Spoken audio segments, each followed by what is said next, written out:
Praise the Lord. Isang magandang gabi po sa atin lahat, mga minamahal na mga kapatid from JCLG, pagbati sa lahat ng mga kapatid sa iba't ibang mga churches. Ako po ay taga JCLG. Yan po ang aming home church, Jesus Christ, the Living God, World Outreach Ministries. Dito po yan sa San Pablo City. At kung kayo mapapadpad dito, you are welcome to attend our Sunday worship celebration.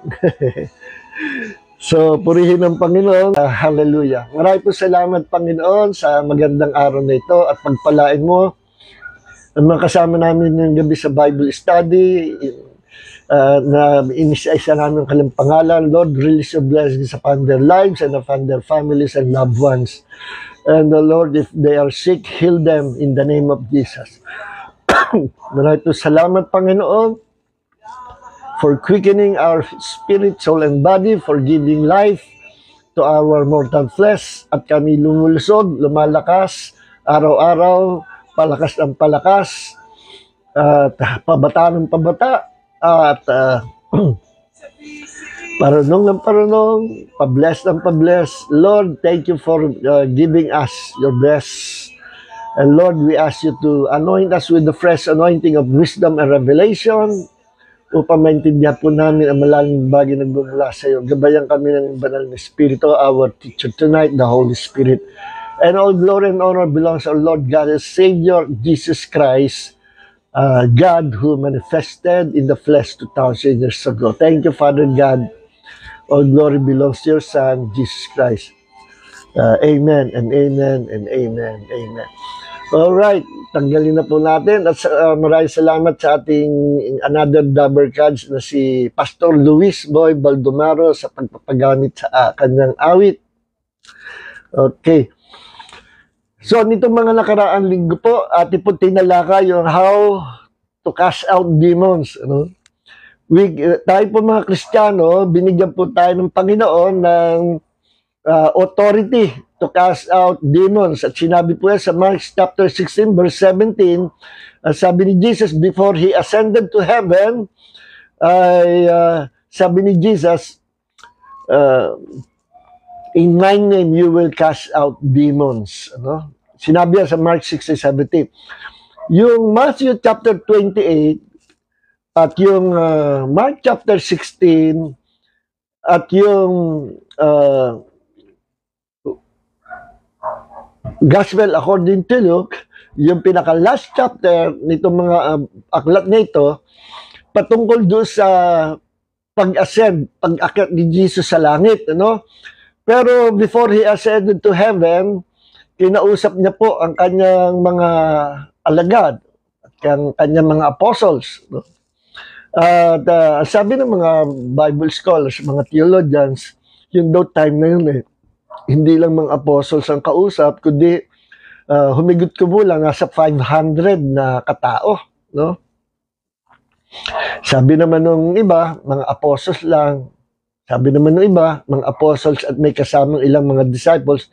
Kung ilan man sila, basta kinausap sila ng Panginoon. At sinabi sa sulat ni Apostle Paul sa Corinth na si Jesus nagpakita before He ascended to heaven, nagpakita siya sa almost 500 na katao na sabay-sabay nakita na siya ay nabuhay na maguli.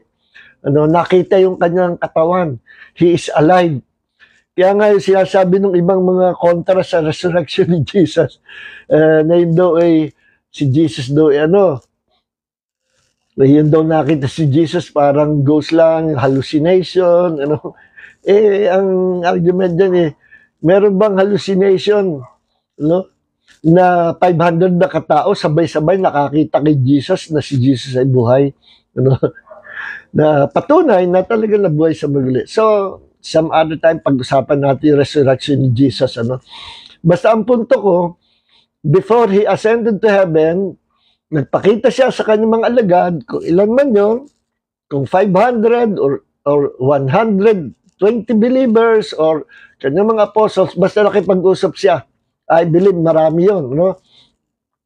Ang sabi ni Jesus, pag pinagsama-sama natin ang ang last chapter ng Luke at ang last chapter ng Matthew at saka Mark, ay ang sabi ni Jesus, go into all the world and preach the gospel unto all nations, and baptizing them in the name of the Father and of the Son and of the Holy Spirit. Those who believe and is baptized will be saved, and those who will not believe will be condemned forever. And these signs shall follow them that believe. In my name they will cast out demons. They will lay hands on the sick and they will be healed.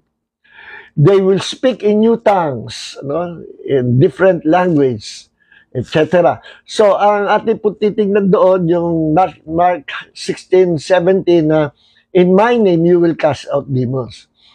So, yan pong bilin na yan ay binili sa lahat ng kakristyanuhan.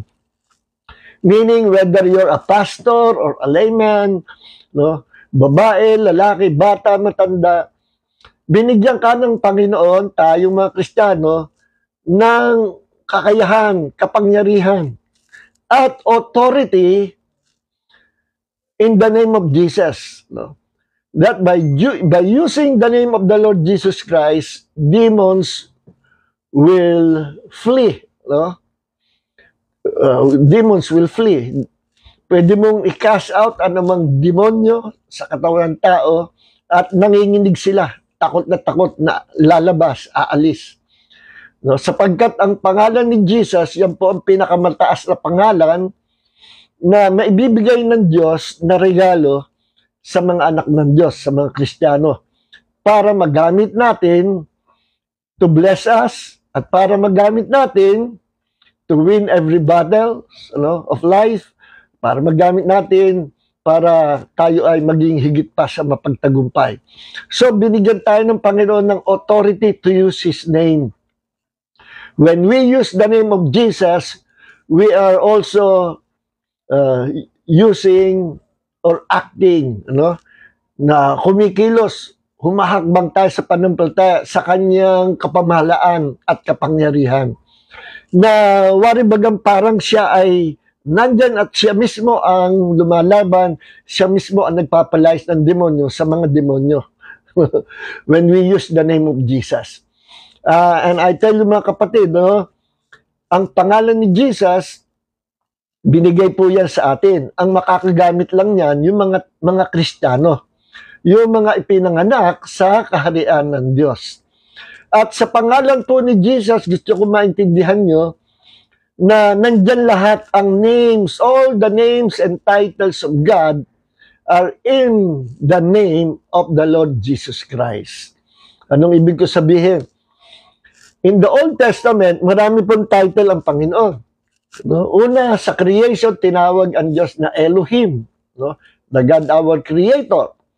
Tapos, nagpakilala siya kay Abraham bilang El Shaddai, the God who is more than enough, the God who will bless you. Na ibig sabihin, El Shaddai, I will be your best friend, I will be your father, your mother, your nurse, your doctor, whatever, lahat ng pangangailangan mo, ako yun. At lahat ng pangangailangan mo, kung ikay mananampalataya, I will meet all your needs. Yun po ang ibig sabihin. El Shaddai, the God who is more than enough, the all-sufficient one, El Shaddai. Kung tawagin yan ay Almighty God, El Shaddai. So yun, another title ng Diyos, or another title.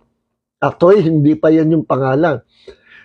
Later on, nagpakilala ang Diyos as Yahweh. Yahweh Elohim. Ang Yahweh means Lord. Lord God. Yahweh Elohim. Nandiyan po yan sa Genesis. So, nagpakilala rin siya as El Elyon. El Elyon. At nagpakilala rin siya sa iba-ibang panahon, sa mga lingkod ng Diyos, sa mga prophets of God, as Yahweh or Jehovah. Pero mali po yung sali ng Jehovah. Naging J lang yun kasi yung mga theologians na German, nung nakarating sa Germany, yung pangalang na Yahweh or Jehovah or Yahweh, aliman doon, pwede po yun. Parehong tama yun, Jehovah or Yahweh. No? Pero mas matandang letter or alphabet po, yung W. Mas una yun kaysa letter V. Later na lang yung letter V. Kaya mas original yung Yahweh or Yehovah. No? Yehovah, Yahweh, parehas din po yan. At naging Yahweh na lang yan later on, naging Yahweh at nakarating sa Germany. Ang problem sa Germany, wala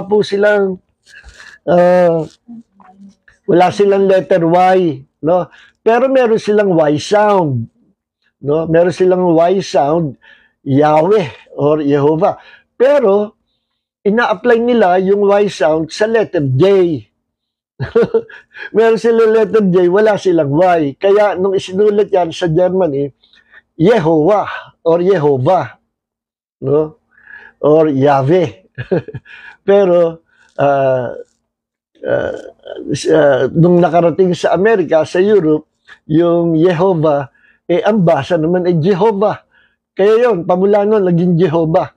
Pero actually, maling pronunciation po yun. Dapat Yehovah or Yehovah, Yahweh, Yahweh, ang pinaka-popular po na pangalan ng Panginoon. So, ako'y naniniwala, anumang pronunciation, basta you are connected with the owner of that name, kinoconsider ng Panginoon yun. Ang mahalaga, we are connected with our God do sa owner of that name.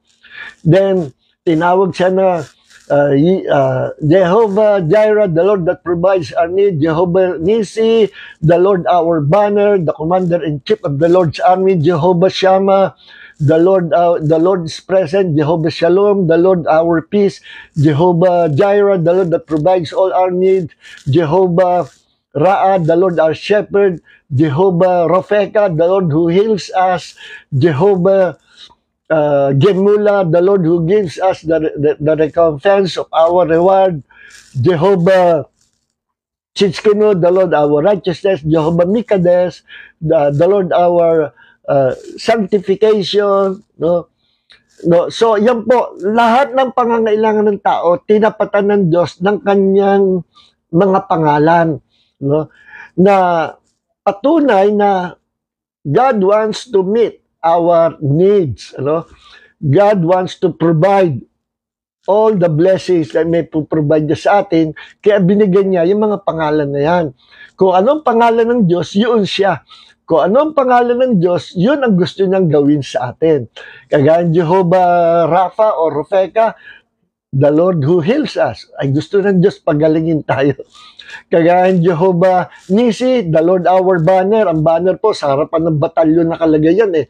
Meaning, ang Diyos parang watawat na sa harapan ng batalyon. No? Nandun, nangunguna siya. Meaning, ang Panginoon sa labanan, siya ang mangunguna. Okay, Jehovah Nisi, the commander-in-chief of the Lord's army. So, kung anong pangalan niya, yun ang ipoprovide niya. Kung anong pangalan niya, yun siya. Kung anong pangalan niya, yun ang gusto niyang gawin sa atin to bless us. Now, nung dumating si Jesus at na-fulfill niya ang kanyang mission, He died on the cross, paid the price of our sins, at nagapi niya, natalo niya sa isang legal na labanan, si Satanas, at sabi sa Colossians 2:15, sinamsaman niya si Satanas ng sandata at iniwan niya sa hayag na kahihiyan. Satan was a defeated enemy 2,000 years ago nung si Jesus ay nabuhay na maguli. Yung pagkabuhay na maguli ni Jesus, yun po ang mark ng victory ng Diyos at ang victory ng Diyos binabahagi sa ating Panginoon. Kaya, yung authority ni Jesus, sabi ni Jesus, nung siya nabuhay na maguli, all authority both in heavens and in earth, binigay na sa akin. No? All authority, both in heavens and earth, binigay na sa akin. Lahat ng kapamanan sa langit at lupa, binigay na sa akin. Okay, sabi ng mga cult religion, kita nyo, si Jesus tao lang. Bakit? Binibigyan lang siya ng Diyos. No? Si Jesus, tao lang o maliit na Diyos, sabi ng Jehovah's Witnesses. Bakit? Kasi, sino ba mataas, yung tagabigay o yung binibigyan? Yan ang sabi nila. Sabi ng INC, kita nyo, tao lang, binibigyan lang si Jesus, mababa lang siya, hindi siya Diyos. Yan sabi ng mga ng INC. Listen, intindihin mabuti. Dalawa, dual ang nature ni Jesus. He is God, at the same time, He is a man. He is 100% God and He is 100% man. Sa pagiging tao, sabi sa Bible, He is our big brother, the firstborn of many brethren. Sa pagiging Diyos, He is our creator. He created the universe into existence by His power, by His omnipotent as God. Siya ang lumikha. Colossians 1:16. Si Jesus, sinasabing siya ang creator of all things. Ganyan din sa John chapter 1 verse 3, Colossians chapter 1 verse 16. So, kaya sabi ko nga sa mga taga-ANC, meron ba, kung si Jesus ay tao lang, meron bang tao na merong creative ability, power to create the universe? Sige nga, hindi nila masagot yan eh. Sabi ko, uunahan ko na kayo. Ang isasagot nyo, binigyan lang siya ng Ama ng kapangyarihan. Okay. Saan sa Bible yun? Ang tanong ko, saan naman sa Bible makikita na binigyan lang si Jesus ng kapangyarihan at wala siyang likas na kapangyarihan? Saan? Ang verse niyan sa Bible? Wala. Bakit? Sapagkat sa simula, kasama niya ang Ama mula pa sa walang pasimula hanggang sa walang hanggan, ang ating Diyos na iisang Diyos, one being, ay merong 3 persons. Meron sa loob ng isang Diyos na makapangyarihan sa lahat, meron 3 kumikilos na persona o personalidad. The Father, Jesus, and the Holy Spirit. Okay? Now, so, nung si Jesus ay nabuhay na maguli, ibinigay kay Jesus ang pinakamarilag, pinakamataas, pinakamayamang pangalan, no? Sa langit at sa lupa. At ang pangalan yan ay Yeshua or Jesus. Sa Greek ay Jesus. No? Binigay yan, pinataas yan ng Diyos para maibigay sa atin. Listen, si Jesus, binigyan niya ng blessing ng Ama as a man. Anong dahilan? Para tayo, tinalakay na natin last week yan para tayo na sumampalataya kay Jesus ay maging kabahagi ni Jesus sa lahat ng kanyang minana. So sa pagiging tao, pinamanahan siya ng Ama. Anong purpose? Para yung mana ni Jesus as firstborn of many brethren, sapagkat yung title of firstborn, napakahalaga po niyan sa mga Jews, na ibig sabihin, the double portion of his father's wealth will be given to him. No? Siya ang magmamana. Double portion. No? Tagapagmana, ibig sabihin ng firstborn. No? Hindi yung firstborn na ibig sabihin siya yung una sa mga nilikha. Mali po yun. Colossians 1:15, Jesus Christ is the firstborn over all creation. Yung firstborn doon, ibig sabihin siya yung ruler, leader, tagapagmana sa lahat ng creation. Siya tagapagmana, siya ang owner, siya ang may control.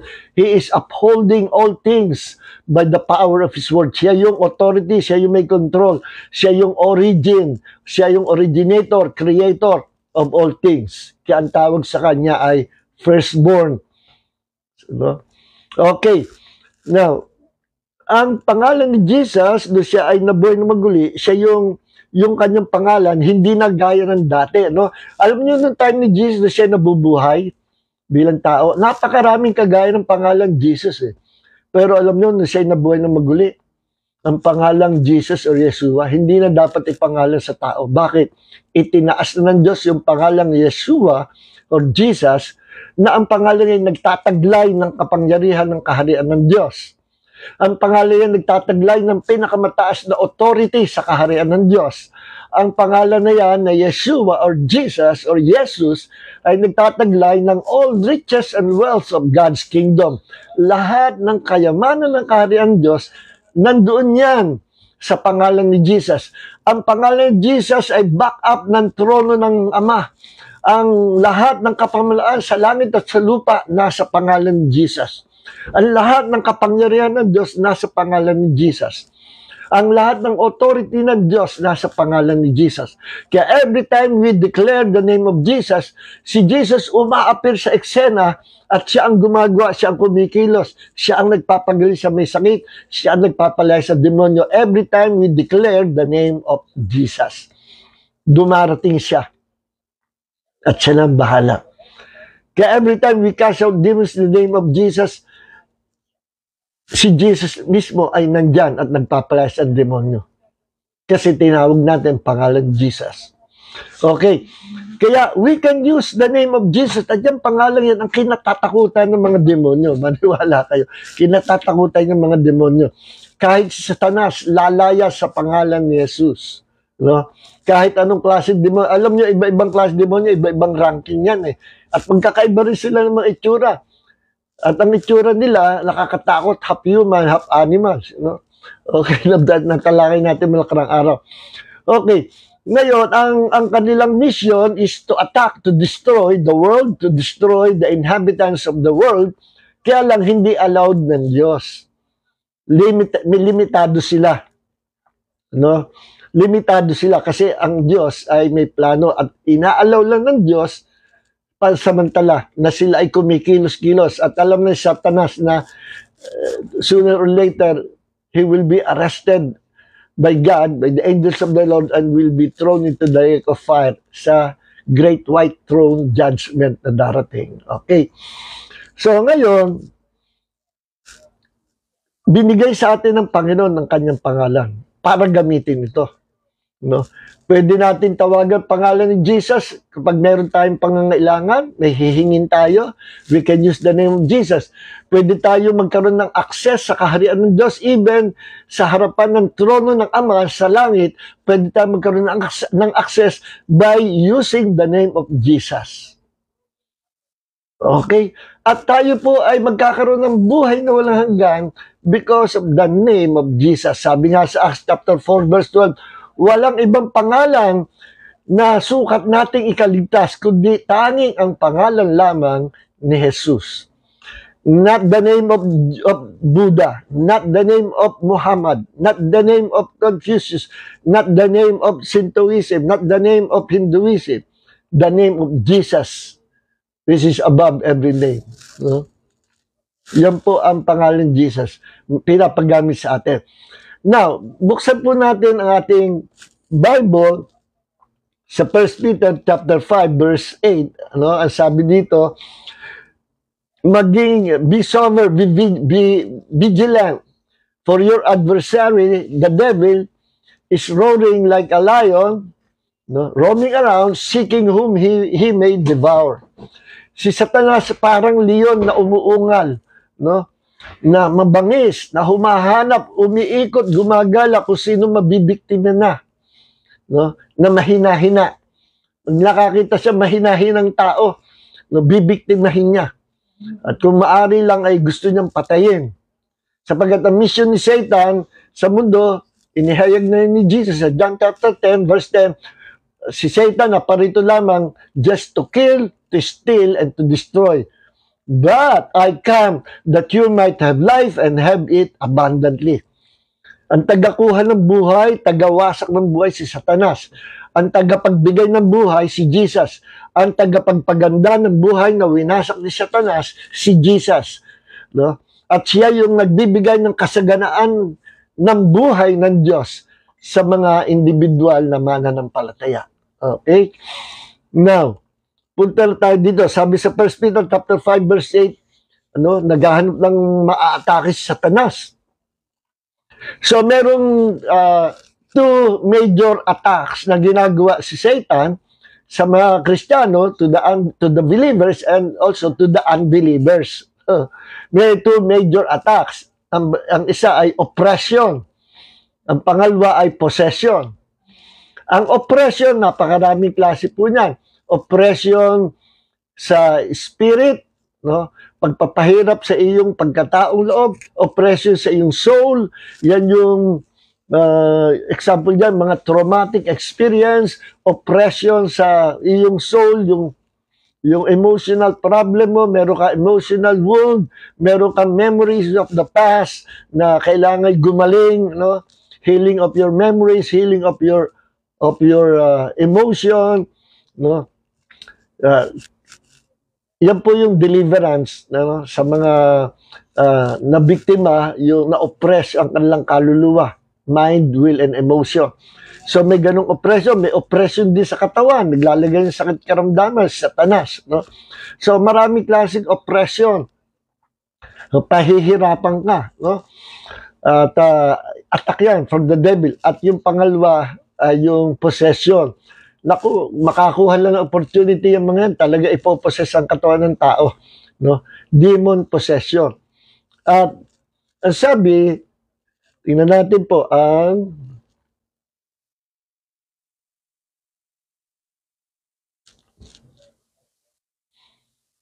Acts chapter 10, verse 38. No, pwede ko namang i-quote to, pero maganda yung babasahin natin. Acts chapter 10, verse 38. Sabi dito, tingnan nyo, ginagawa ni Jesus siya nasa lupa. You know of Jesus of Nazareth, how God anointed him with the Holy Spirit and with power, and how he went about doing good and healing all who were oppressed by the devil, for God was with him. So ang sabi dito, si Jesus daw ay pinahiran ng Diyos ng kapangyarihan mula sa Holy Spirit. Si Jesus daw ay pinahiran, anointed, by God, anointed with the Holy Spirit. Ang tanong, anong purpose of anointing? To heal, to deliver those who are being oppressed by the devil. Yung mga pinahirapan ng diablo, no? Pagalingin niya, palayain niya. Yan po si Jesus. At yun ang purpose ng anointing. Sabi ng mga cult religion, kita mo na, si Jesus talaga tao lang. Inanoint kasi siya eh. At saka siya, sabi naman JW, mababang Diyos lang siya. Ano? Maliit na Diyos kasi binigyan lang siya ng ama ng anointing. Listen mga kapatid, pakinggan nyo mabuti. Yung sinasabi ng mga cult religions, hindi po tama yan. Kasi nakikita lang nila yung isang side lang ni Jesus, yung pagiging tao. No? Kaya siya naging tao, naku, tinalakay natin last week yan eh. Ito, mabilis lang. Number one, kaya siya naging tao. Para magkaroon siya ng kamatayan because He is God. Hindi mo pwede patayin ang Espiritu. Kaya nagbihis siya ng katawan ng tao to pay the price of our sins by dying on the cross. No? Number two purpose, to destroy the works of the devil. Hebrews chapter 2 verse 14, 1 John chapter 3 verse 8, to destroy the devil and his kingdom, to destroy the works of the devil. Kaya siya nagkatawang tao. Number 3, kaya siya naging tao o nagkatawang tao para lahat ng mamanahin niya as man ay mailipat niya o ma-impart niya sa lahat ng mga followers niya, sa lahat ng disciples niya. So anumang blessing ay binigay sa kanyang ama ay ibinabahagi sa akin, sa iyo, sa ating lahat ng mga anak ng Diyos. No? Kaya kailangan maging tao siya ang representative. Yan ang hindi maintindihan ng mga Iglesia ni Cristo at ng mga Jehovah's Witnesses. Siya ang representative ng mankind. No? Siya ang representative ng lahat ng tao sa mundo. And those who will believe will become sons of God. At lahat ng minana ni Jesus ipamamana sa mga sons of God. No? Kailangan niya maging tao para magmana siya. At mag-submit siya sa authority ng God the Father. At yung tao siya to receive the blessings of the Father para yung blessing ma-impact sa atin. Nandiyan yan, may talata tayo, Romans 8:17, and as children of God, we became joint heir together with Christ. At ito isa napakaganda.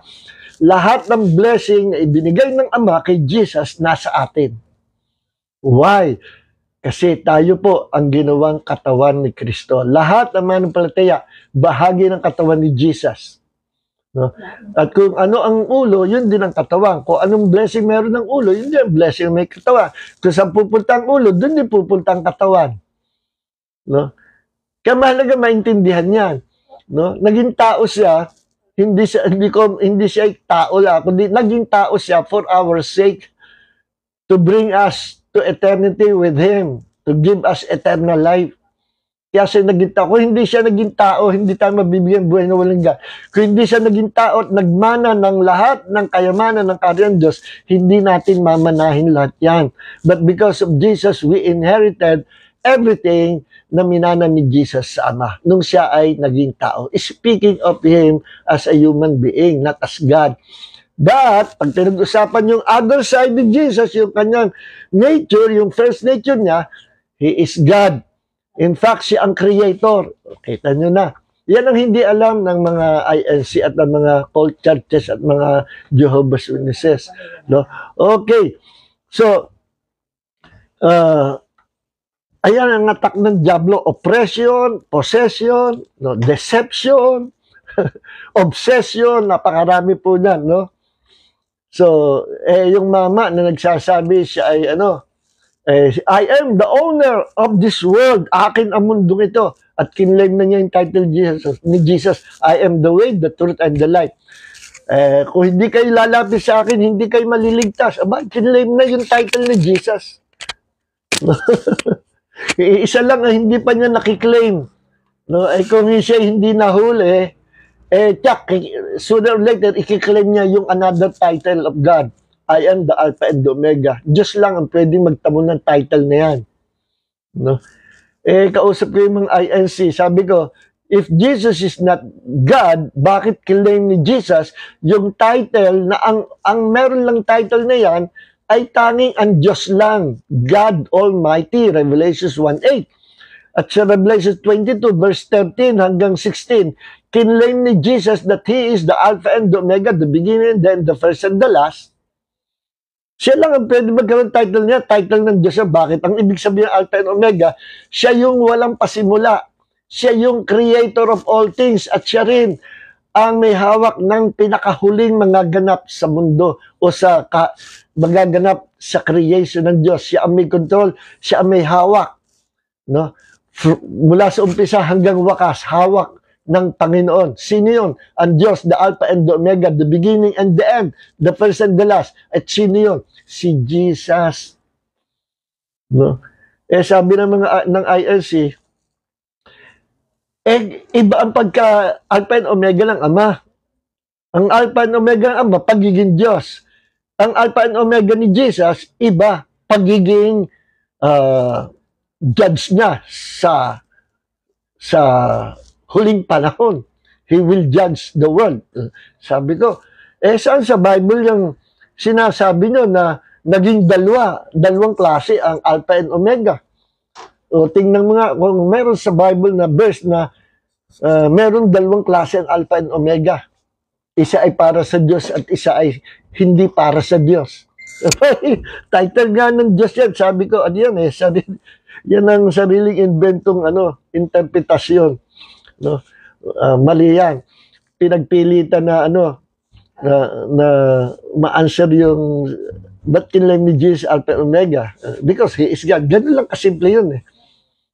Pinagpilitan na para lang masabi hindi Diyos si Kristo, iba daw yung pagiging Alpha and Omega ni Christ, iba rin Alpha and Omega ng Diyos. Apay nako, ang Alpha and Omega, title ng Diyos, the beginning and the end, the first and the last. Ibig sabihin, wala siyang pinagmulan, wala rin siyang wakas. Siya yung eternity. God is eternity. Oh my goodness. Okay. Now, number 1, ito ang signs, 6 signs that you need deliverance. No? Ito yung 6 signs. Number 1, kung ikaw ay struggling with a particular repetitive sin. Struggling with a particular repetitive sin. No, pag meron ka, nag-struggle ka sa isang kasalanan na paulit-ulit, ay gusto mong kumawala. Ayaw ko nang gawin to.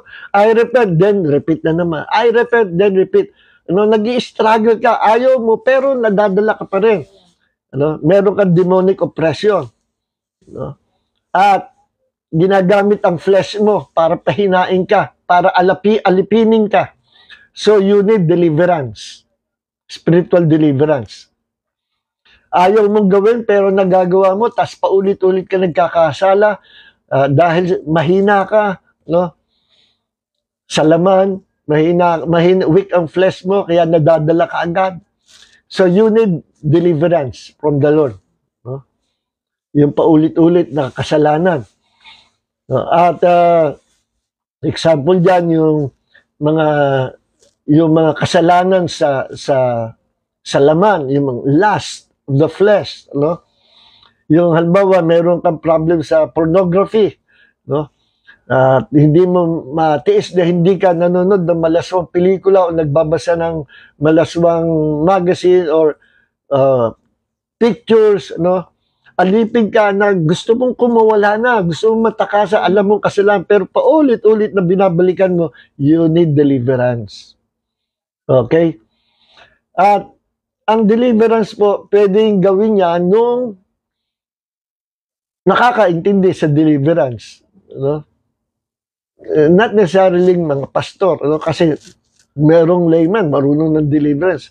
Sa amin church, tinuturoan namin deliverance, maging ordinary mananampalataya, hindi lang mga pastor. No? Ako, nung wala pa yata 1 year old sa Panginoon eh. Yung demon possessed sa Tondo, di ba? Testify ko sa inyo. Walang makalapit, 3 pastor yung kasama ko. Ako'y lumapit ako, biglang lumingon sa likod ko. O lumingon siya sa likod at lumingon sa akin. Susugaban ako. Nagulat ako, baby Christian lang ako noon. Sabi ko, sa pangalan ni Jesus, in Jesus' name. Biglang, para siya tinamaan ng high voltage sa kuryente, nangangatal siya. Hindi siya makalis doon sa kanyang kinaroroonan. Sabi ko, in Jesus' name. Para siya tinamaan. At ilang minutes siya nagkakatal na gano'n, parang kinuryente. Paralyze siya. Hindi mahawakan ng tao yun. Then, ginawa nung 3 kasama namin, pastor, yun, nilayan siya, itinumba siya. No, yung mga taga-Tondo, tumulong din. At yung mga Christian, 3 sasakyan kami no, nilayan sila at na-delivered. No, pinakain namin isang bandihadong kanin at ubos, isang pitchel na tubig, ubos din kasi ilang araw na hindi umiinom, hindi kumakain. Napasok ng demonyo, no? Kinayo yoga, meditation. Okay. So, yun po ay yun ang isa sa example na yung possession. Pero ako yung ginamit ng Panginoon magpalayas. Kaya hindi ako makapaniwala. Sabi, may power pa lang talagang anak na. Sabi ko, in Jesus' name, para sa tinama. Anong malay ko nung baby Christian lang ako. Ibig sabihin, walang pinipili. Kahit ikay matagal naman pagta, baby Christian, you can use the name of Jesus. Okay? So, ang magkakandak ng deliverance, yung marunong magkandak ng deliverance. Kung wala magkakandak ng deliverance sa'yo, no? Ikaw mismo, sarili mo. Just surrender your life to Jesus. With a humble heart, manalangin ka, isuko mo lahat sa Panginoon. At hingin mo ang biyaya ng kalakasan ng Panginoon to strengthen you spiritually. Self-deliverance po yan, tawag dyan. No? Pwede kang ma-delivered from demonic oppression or attack sa pamagitan ng pagsusuko mo ng buhay mo sa Panginoon. Sabi nga sa James chapter 4 verse 8, draw near to God and He will draw near to you. No? Sabi sa James chapter 4 verse 7, submit yourself to God, resist the devil, and He will flee from you. Yun ang sabi.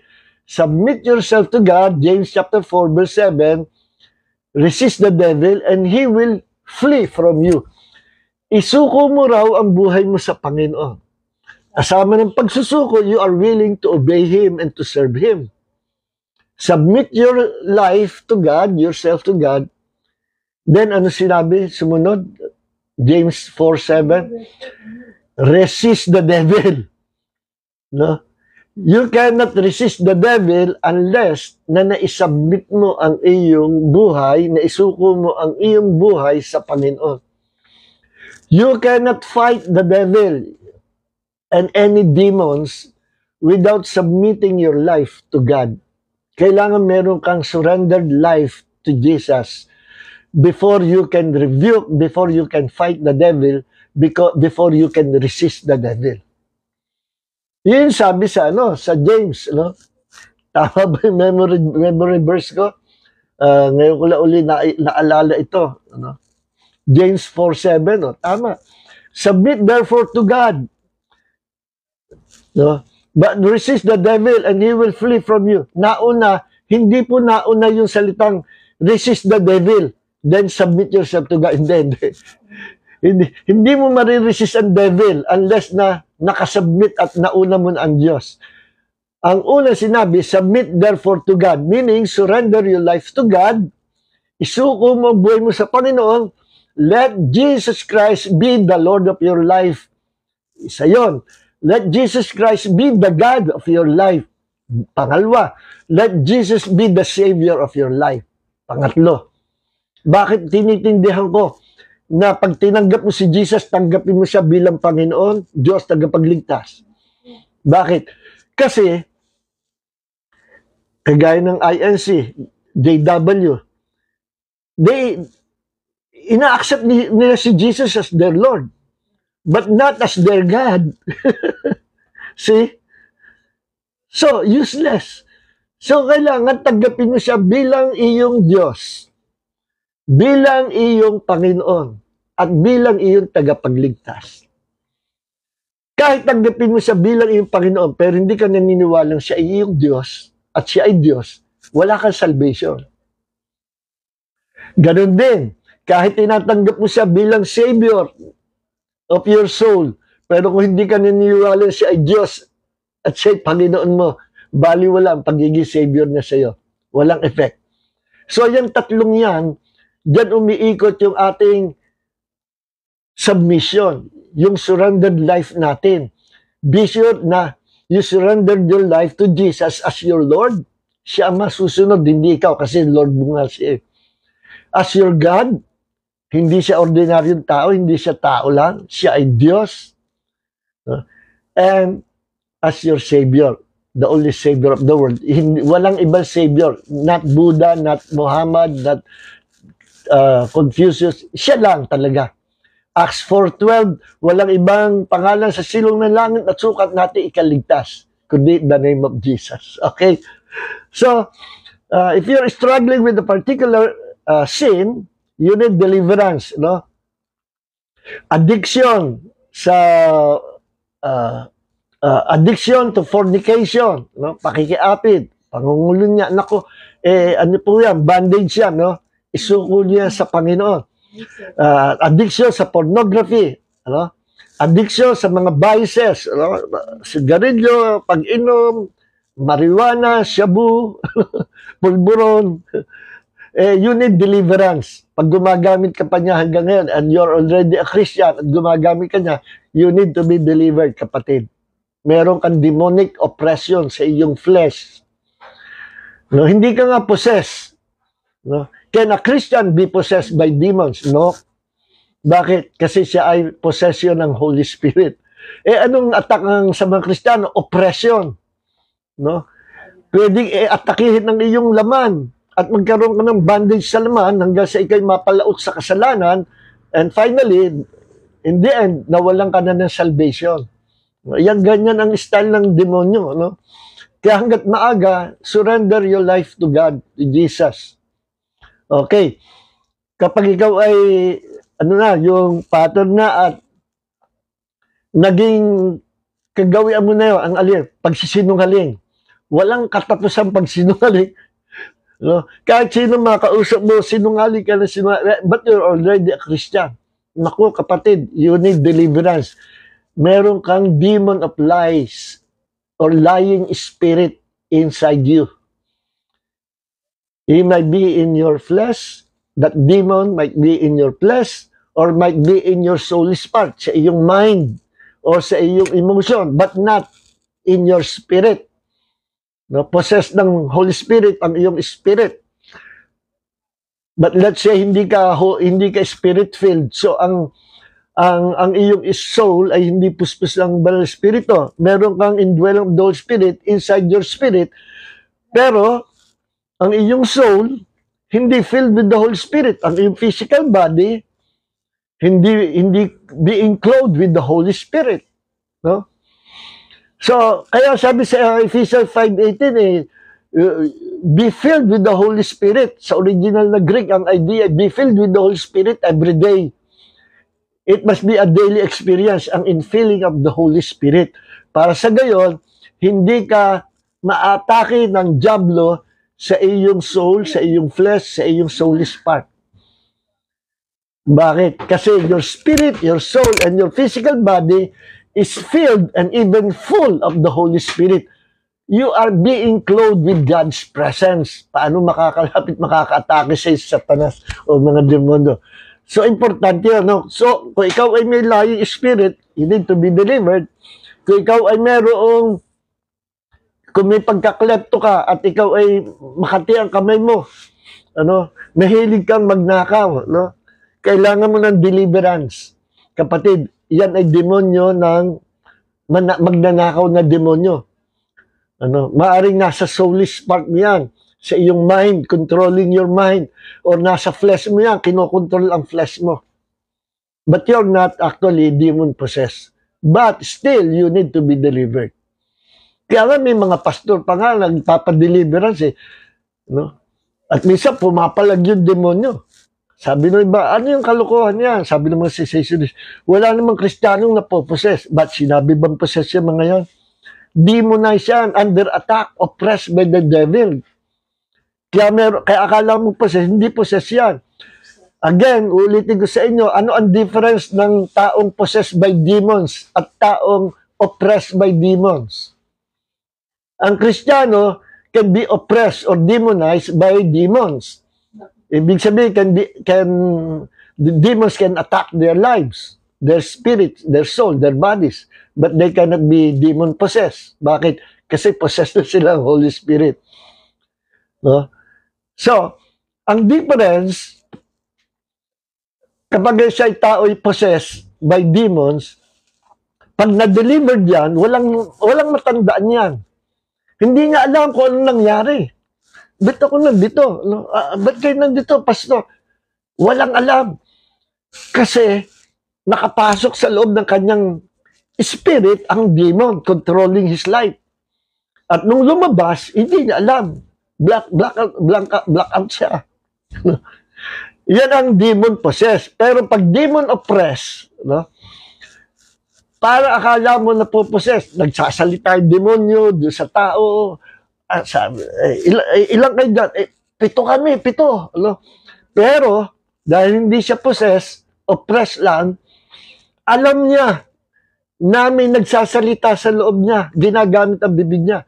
At alam din niya, narinig niya ang tinig ng taong nagpapalayas ng demonyo sa kanya. Na meron niya akong dineliver sa ganyan, kabataan member ng church namin. No? At sabi niya, nung kinakasaw ng demonyo, yung spirit niya, umalis sa katawan niya, not her soul, hindi yung soul. Pag soul, patay siya. Yung spirit niya, umalis, sumisang tabi at nanood. Habang kinakasaw yung demonyo sa katawan niya, pinapanood niya. At kitang-kita daw niya, yung 6 demons na naglabasan sa kanyang katawan. At hirap na hirap, gumagapang. At sabi niya, alam nyo, Pastor Jun, nung kayo nanalangin, sabi nyo, Lord, bigyan mo po ako ng 2 angel. Alam nyo, biglang may dumating na 2 angels. At alam nyo yung request nyo, sabi nyo, Lord, bigyan nyo po ako ng 2 angels. 2 angels na may dalang malaking drum na puno ng asupret apoy. Burning sulfur. Alam nyo, nung pinag-pray yung gano'n, kitang-kita ko talaga. Sabi na, May dalawang anghel na dumating, bit-bit ang giant drum, malaking higanting drum, na punong-puno ng kumukulong asupre. At nung sinabi nyo, hindi ka ba lalabas dyan? At the count of 3, pag ayaw mo lumabas, ibubuhos ng dalawang anghel itong isang drum na asupre. Ayaw lumabas. Okay, angels of the Lord, at the count of 3, ibuhos yan. Ha? 1, 2, 3. Sabi nung kabataan dineliverance ko, ano, pastor, doon kayo bumilang ng 3. Biglang binuhos ng angels, dalawang angels, yung malaking drum.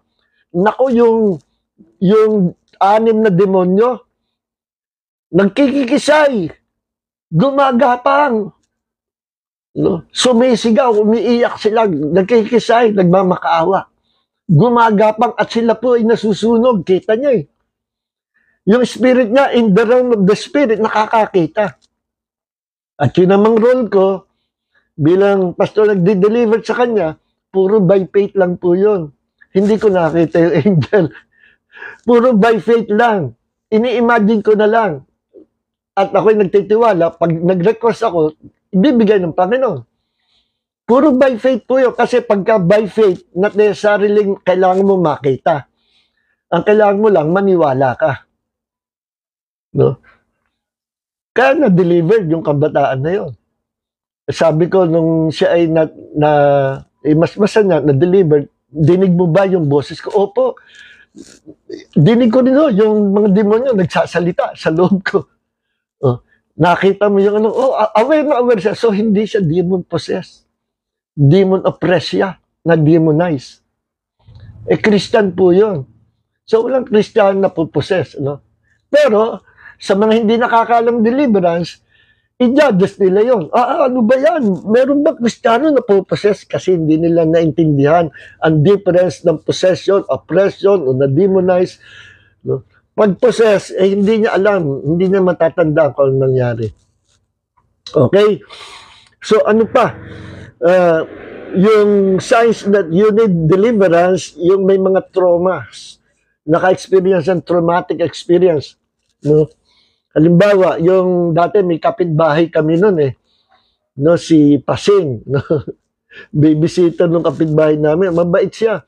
Nako, may mga times na biglang naluloka siya. Nababaliw.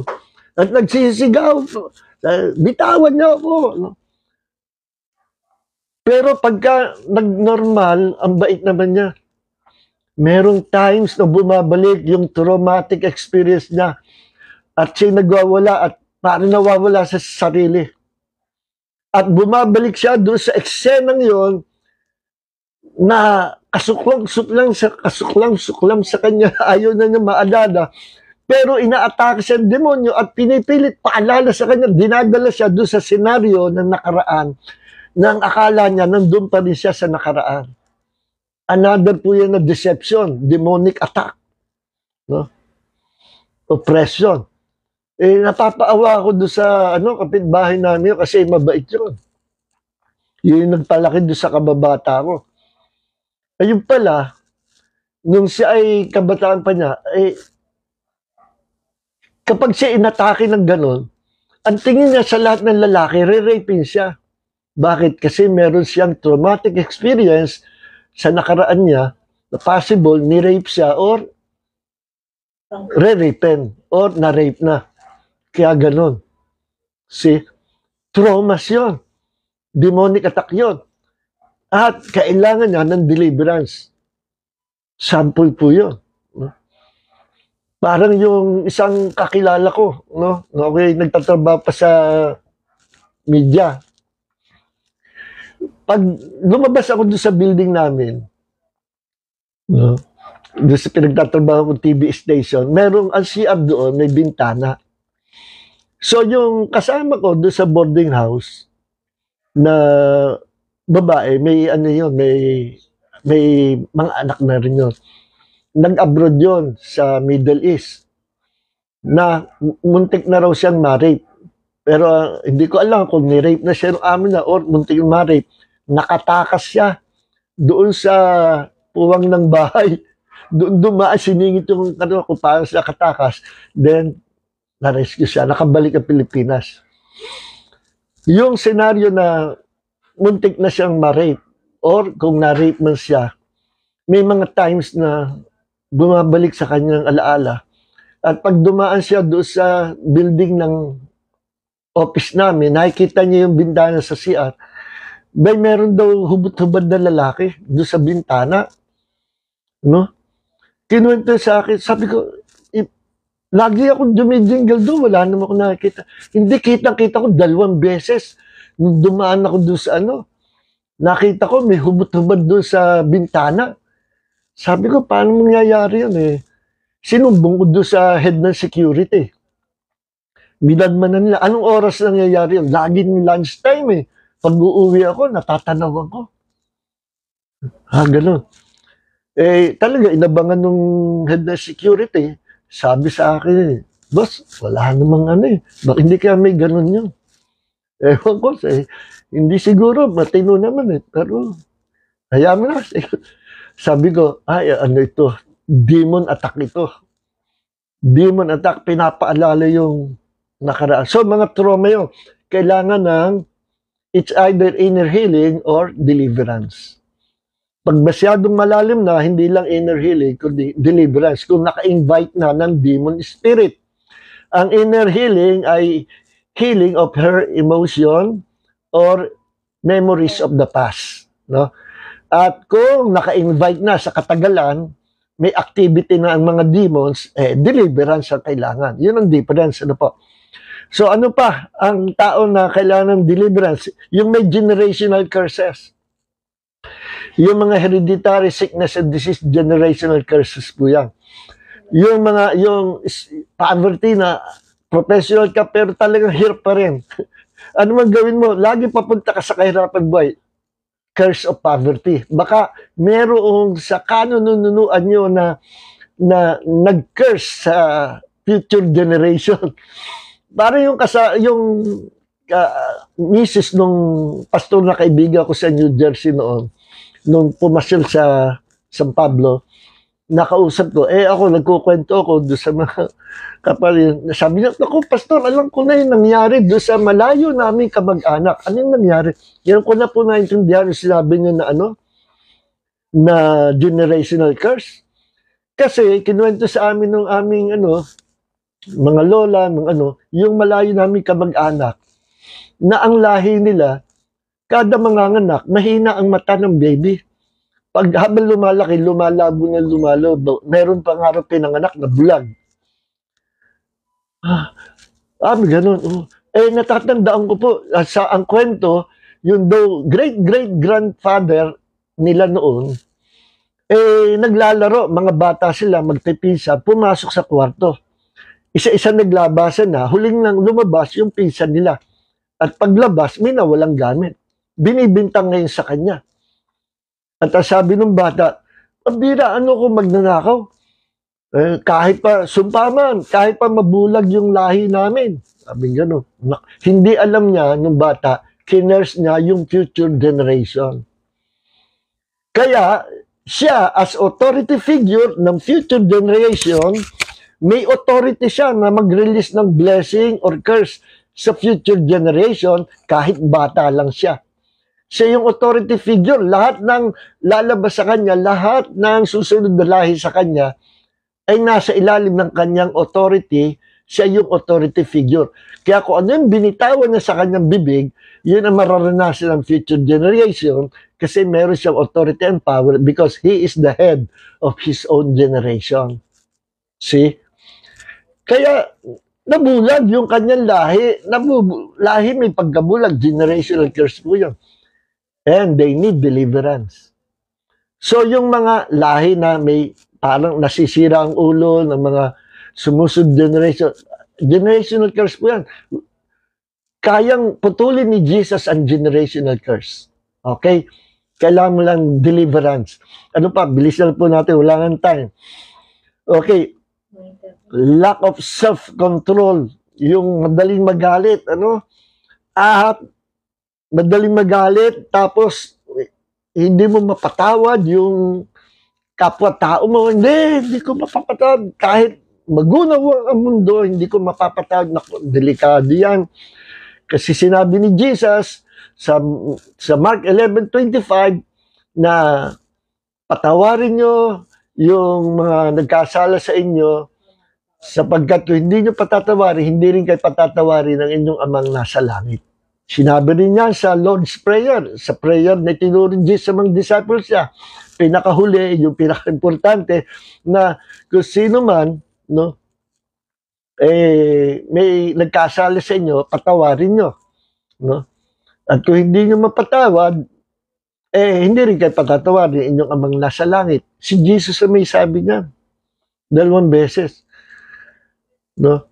So, yung kakulangan sa self-control, madali kang manapak, mainitin ang ulo mo, tapos lagi kang bitter, tapos hindi mo mapatawad yung kapwa mo, naku, you need deliverance.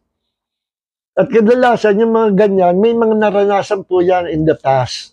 Or possible nung siya ay bata pa, pwedeng siya ay minamaltrato, binubugbog ng kanyang mga magulang, o meron, nabubuli siya ng mga kalaro niya, mayroon mga bad experience siya na pamula noon, sabi na tatatagan ko ang aking damdamin, no? Wala na akong katatakutan, no? Minsan, no, dalawa ang magiging resulta, yung ikaw ay maging ngimi, lagi kang takot, laging very submissive ka at takot ka, or ikaw ay maging siga, maging maton at labanan mo lahat ng at galit ka lagi. At pag na-extreme ka pa, pwedeng yung taong yun ay ma-oppress ang demonyo at salaksakan ang isip na kung ano-ano hanggang sa siya ay maging mamamatay tao. Yes! Meron na nangyaring ganyan Professional talaga. Doktora na. No? Later on, nung bumalik yung traumas niya, nung siya bata pa, na binubugbog siya ng nanay at tatay niya, abay, siya, parang napaparaning siya. No? Oppressed by demons, lahat ng mga pasyente niya na kababaihan, pinagpapatay niya. Pinainom niya noong lason. At na-imbestiga niya ng FBI na lahat na wawala, yun nawawala niya na napag-aralan, lahat ay pasyente ng doktora na yun. At sikat na yung doktora na yun. Inimbestigahan ngayon ng doktora, nalaman ang katotohanan na pinagpapatay niya yung mga babae na pasyente niya. At nung siya ay tanungin, imbestigahan, bakit niyo pinapatay yung mga pasyente niyo? Hindi ko sila pinapatay. Pinainom ko sila nung invento kong gamot na nagpapagaling sa kanila. So, inopras siya ng demonyo, na-deceive siya ng demonyo, at ibinabalik siya sa time na siya ay nagkaroon ng bad experience at kung tawagin trauma. No? Then, inimbestigahan yung kanyang buhay. Ito pala ay inampon ng isang mayaman, pinapag-aral, hanggang sa matalino itong bata ito, naging doktora, naging famous na doktora. No? At yung kanyang background, namatay yung kanyang ama't ina, wala nang mag-alaga, inampon ng isang mayaman, pinapag-aral. Pansamantalang nawala yung traumas niya, pero meron nag-trigger sa kanyang isip na nakapagpaalala dahil suddenly sinamantala yung demonyo na hawakan yung memories of the past at gawin siyang killer. She need to be delivered from demonic oppression. So, yung mga hindi baliw yun. Hindi po baliw yun. Pero, nawawala siya sa tamang wisyo. Parang itong mama na nakakulong ngayon, the owner of the earth. At pag politika ang usapin, tama yung mga sinasalita niya. Yung topic, ano man topic, matalino, tama. Pero pagdating na sa spiritual, para may topak. I am the way, the truth, and the life. Ba't may nagtataon niyo, hindi kayo maliligtas unless na kayo dadaan sa akin. I am the way, the truth, and the life. So, hindi niyo ba alam na ako may-ari ng planet Earth, ng mundo? Ay, nung lumindol, sabi ko, hinto. Huminto yung lindol. No? Bigla lumindol ulit, ang dami na salanta. Pastor, bakit niyo hindi pinahinto yung lindol? Dami yan. Kasi sinabi nila, peke daw ako. O di sige, wag na nga. Hindi ko napahinto. Hindi ko pinahinto. Nagpalusot pa, kawawa naman, nakakulong ngayon. Siya ang tawag doon, oppressed by demons din at demonic deception. Yun yung naniniwala sa sarili niyang kasinungalingan. Yes, possible na talagang tapat siya sa sinasabi niya. Ako ang may-ari ng mundo ito. Na-deceive siya ng diablo. Demonic deception po tawag doon. At yun po, mas madali ang palayasin ang demon-possessed na tao kaysa demon-deceived. Mas mahirap yung palayain yung taong demon-deceived or deceived by demons. Bakit? Demonic deception yun Kailangan makonvince mo siya na maniwala sa iyo, maniwala sa sinasabi mo. Kung hindi siya maniwala, hindi siya madidelivered. Samantala yung demon-possessed na tao, ayaw niya o hindi, in the name of Jesus, labas dyan. Labas ka agad. See? Okay. Ano pa? Nightmares. Pag kayo lagi nananaginip ng bangungot, nightmares. You need deliverance. No, pag malagian, ako'y nananaginip din ng nightmares, pero minsan-minsan, at nilalabanan ko talaga. Doon sa loob ng nightmares, nakikipaglaban ako sa demonyo. No? So, yun po yun. Meron din namang mga karanasan na yung nightmares na attack ng kung tawagin na itong demonyo ito, succubus demon, at saka incubus demons. Ano yung succubus demon? Pinaniniwalaan na ito ay female demon na nangre-rape ng mga lalaki sa dream, At yun namang incubus ay male demons na nangre-rape ng babae sa panaginip. At hindi niya maimulat ang kanyang mata para may nakadagan sa kanya na creature. Then, mamaya, nire-rape siya. Akala niya nire-rape niya, feeling niya, totoo nire-rape siya. Then, kinabukasan, panaginip lang pala. Pero horror. Nightmares. Pag madalas, laging ganon, demonic attack na yon. Yes, meron akong pinuntahan ganyan, humingi ng tulong, pinunta ko sa Alaminos, Laguna, dito sa malapit San Pablo. Yung dalaga nagtatrabaho sa lutuhan na lagi may nare-rape sa kanya na demons, incubus demons. Sabi ko, ano ba background? Kailan nagsimula yan? Nagsimula po ito nung ako'y niyaya nung friend ko, magpapagamot doon doon sa albularyo po. Sa demonyo rin yung albularyo, witchcraft ang alam niya. Ganito nga po, pagdating ko doon, nung makita ako sa albularyo, tingin-tingin sa akin, sabi, halika, hindi po ako pala po ako sakit, sinamahan ko lang itong friend ko. Hindi, kahit na ikaw, pareho kayo, halika, bigla siyang hindi na siya nakaiwas, binugahan siya ng usok ng sigarilyo. At, after noon, gabi-gabi, nire-rape siya ng demonyo. Sabi ko, imulat mo ba mata? Hindi ko po may mulat. Teka, one time, pinagpilitan ko po imulat. Kahit konti.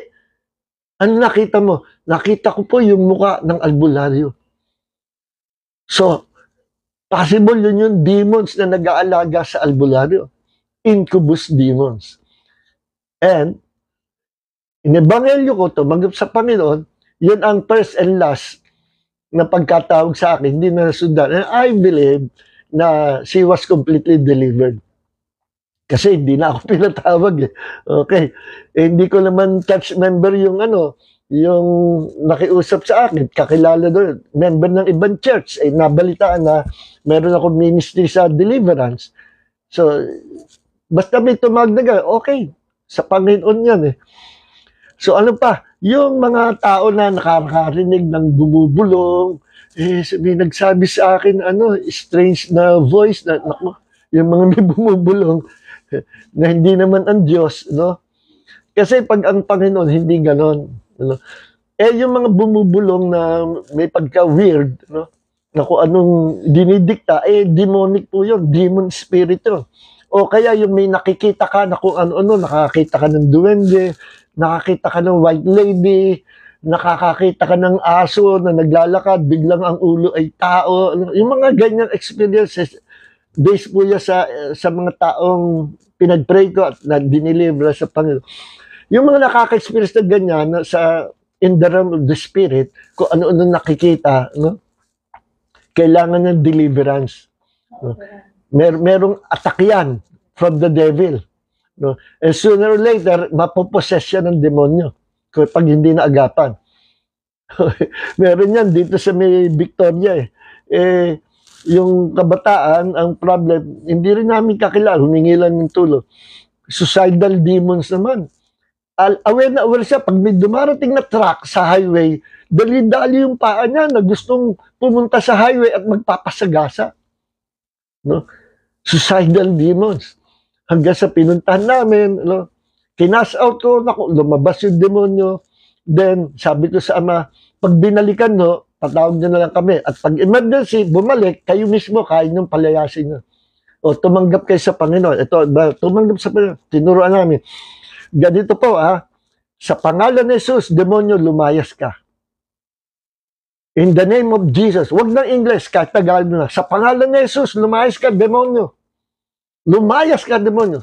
Sabihin nyo nga, lumayas ka, demonyo. Hindi, tigasan nyo.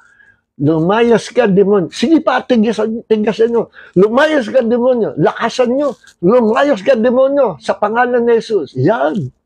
Ulit nga ho. Lumayas ka, demonyo. Sa pangalan ni Jesus. Yan. Abay, sumunod na uwi kayo, pinatawag ulit kami. Napossess uli.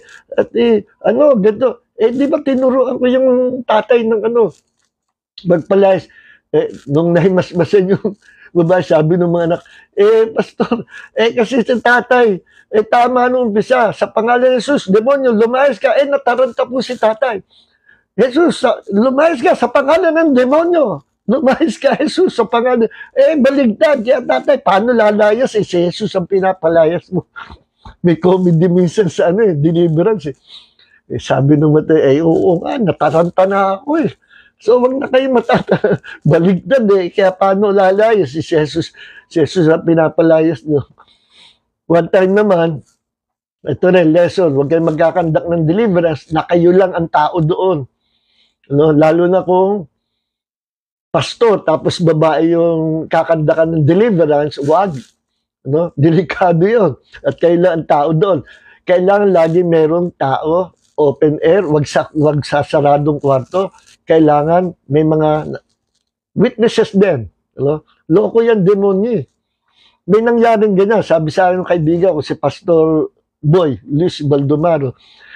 Pangita kami sa seminar. Sabi siya, Pastor John, may kukwento ko siya. Nakakatawa. Sabi nung kaibigan kong pastor, pastor, ganito nangyari. Alam mo na ba? Ganito. Si pastor, excited, natuto ng deliverance. Nalaman na possessed ng demonyo, yung dalaga, do sa, pinuntahan niya. At, dineliverance niya, walang tao sa bahay, silang dalawa lang. Doon sa salas. Wala yung nanay, wala yung kapag silang dalawa lang. Delikado. Eto nga. Pinalayas ng demonyo. Nagmanifest yung demonyo. Hanggang sa magkandasuka yung babae, yung dalaga. Habang lumalabas yung demonyo, pinapalayas na. Nasa kalagat ng deliver, sumusuka yung babae. Dumating yung nanay, yung ina, mataba. Anak, ano nangyari sa'yo? Ba't ka sumusuka? Nagulat yung pastor, napahinto yung deliver. Lumingon yung babae. Inay, kaya po ako sumusuka. Ito ang bunga ng pagmamahala namin ni pastor. Naku po, ikaw pastor ka, pinagkatiwala ka. Naku, pinaghampasan daw. Ang laking babae at bato, pinaghampasan sa pinto. Lumayas ka! Of course, hindi totoo yun. Under possession pa yung babae, na may demonyo pa naiwan, nagdrama. Ba't ka sumusuka na, ito po ang bunga ng pag-ibig namin ni Pastor. Takbo, pinalabas, naglilihi. Kaya comedy po yun, pero true istorya. Lesson niya na huwag magkakandak ng deliverance na walang witness. Okay? Okay, hanggang dito na. Nalaman po. Yung asawa ni Michelle Enriquez. Ha? Yung asawa ni Michelle Enriquez nag-pray. Michelle? Yung ako ni Kuya Robert. Nanonood? Hindi. Kaya tayo. Sige, mamaya. Okay. So, yung mga nakakita ng ghost, dwarfs, white lady, ako, dami ko ikukwento experience ko patungkol niya, wala na po tayong time. Okay, at hanggang dito lang. So, ewan ko, palagay ko next week, baka depende sa leading ng Holy Spirit kung talakay natin entry points. Paano naman nakakapasok yung demonyo? Bahala na next week. Ano po? So, let's pray. Panginoon, maraming po salamat sa gabing ito, sa pag-aaral po namin yung salita na nawan, natutunan po namin ito at ang mga kapatid matuto rin magkanak ng deliverance sa mga tao, sa mga kapatid, Panginoon, para gamitin mo sila for the glory of your name. At salamat po, ine-educate mo kami sa malalim na bagay, especially the ministry of deliverance. At sa gabi ito, Lord, yung mga may sabit, yung mga nangangailangan deliverance, deliver them from demonic oppression, deliver them from demonic possession in the name of the Lord Jesus Christ. Maraming po salamat, Panginoon, sa gabing ito. Binabalik po namin sa iyo ang kapurihan in the name of Jesus. Sino yung may pagpe-pray? Si ano? Asawa ni pangalan Ni? Michelle Enriquez, asawa. Asawa noon. Kapag Kuya Robert. At Napalaan sa Goiter. dinadalangin namin, Panginoon, yung asawa ni Michelle Enriquez na inoperahan sa goiter in the name of Jesus. Immediate recovery. Lord, lay your hands upon him right now and heal him in the name of Jesus. Salamat po, lahat ng mga may sakit karamdaman, let them all be healed tonight. For you are Yahweh Ropheka, the Lord who heals us. Thank you, Father God, and all glory and honor belongs to our Lord God the Savior, Jesus Christ. Shalom. Amen. Amen. Hallelujah. God bless you all po. Don't forget to share this video and to like this video. Pagpalain po tayong Panginoon. May the grace of Jesus and the love of the Father and the fellowship of the Holy Spirit be with you all. In Jesus' name, be blessed.